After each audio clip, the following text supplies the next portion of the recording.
अस्सलाम वालेकुम व्यूवर्स, उम्मीद करता हूँ आप सब खैरियत से होंगे। आज मैं आपके लिए एक और न्यू वीडियो के साथ हाज़िर हुआ हूँ।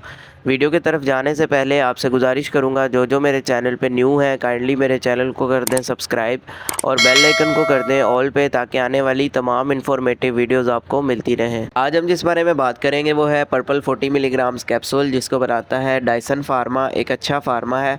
अगर हम इसकी कंपोजिशन की बात कर लें तो इसके अंदर मौजूद है इसोमेप्राजोल। इसोमेप्राजोल जो है दरअसल इसका ताल्लुक़ है पीपीआई ग्रुप के साथ, यानी प्रोटॉन पंप इनहिबिटर्स। ये ऐसी अद्वियात होती हैं जो कि हमारे मैदे में से तेज़ाबियत की मिकदार को कम करने में या उनको कंट्रोल करने में इस्तेमाल करवाई जाती हैं। अब जिन मसाइल में इसका सबसे ज़्यादा इस्तेमाल करवाया जा रहा होता है उसमें पहले नंबर पर आ जाता है गर्ड। गर्ड से मुराद गैस्ट्रो इसोफेजियल रिफ्लक्स डिजीज़।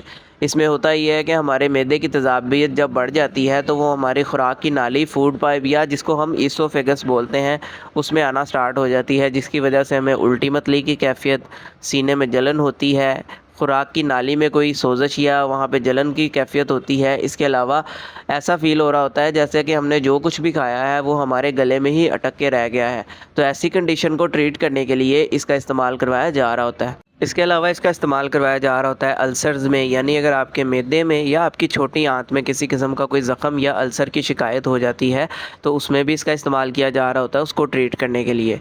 इसके अलावा NSAIDs ग्रुप की अद्वियात इस्तेमाल करने की वजह से बाज़ औक़ात मैदे में जलन, मैदे में अल्सर या छोटी आंत का कोई अल्सर या ज़ख़म वगैरह हो जाता है तो उसमें भी इसका इस्तेमाल किया जा रहा होता है, ताकि उन पेन किलर्स मेडिसिन की वजह से जो हमारे मैदे में असरात आए हैं उसको ख़त्म किया जा सके।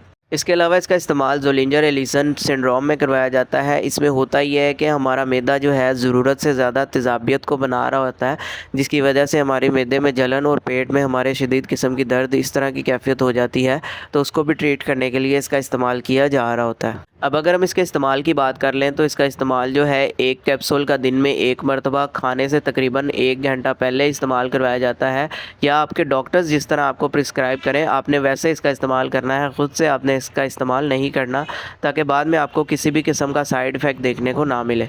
अब अगर हम इसके साइड इफ़ेक्ट्स की बात कर लें तो इसके साइड इफ़ेक्ट्स में आपको कब्ज़ की शिकायत हो सकती है, आपके सर में दर्द हो सकती है, लूज़ मोशन, डायरिया वगैरह हो सकता है। इसके अलावा अगर आप इसे एलर्जिक हैं तो स्किन के ऊपर कोई आपके एलर्जिक रिएक्शन देखने को मिल सकता है। तो मैं उम्मीद करता हूँ आपको आज की ये मेरी वीडियो पसंद आई होगी। वीडियो अगर पसंद आई हो तो वीडियो को लाइक लाजमी करें, शेयर करें और चैनल को सब्सक्राइब लाजमी करें, ताकि आने वाली तमाम इन्फॉर्मेटिव वीडियोज़ आपको मिलती रहें। वीडियो के हवाले से कोई सवाल हो कमेंट सेक्शन में आप मुझसे पूछ सकते हैं। अपना ख्याल रखिएगा। अल्लाह हाफ़िज़।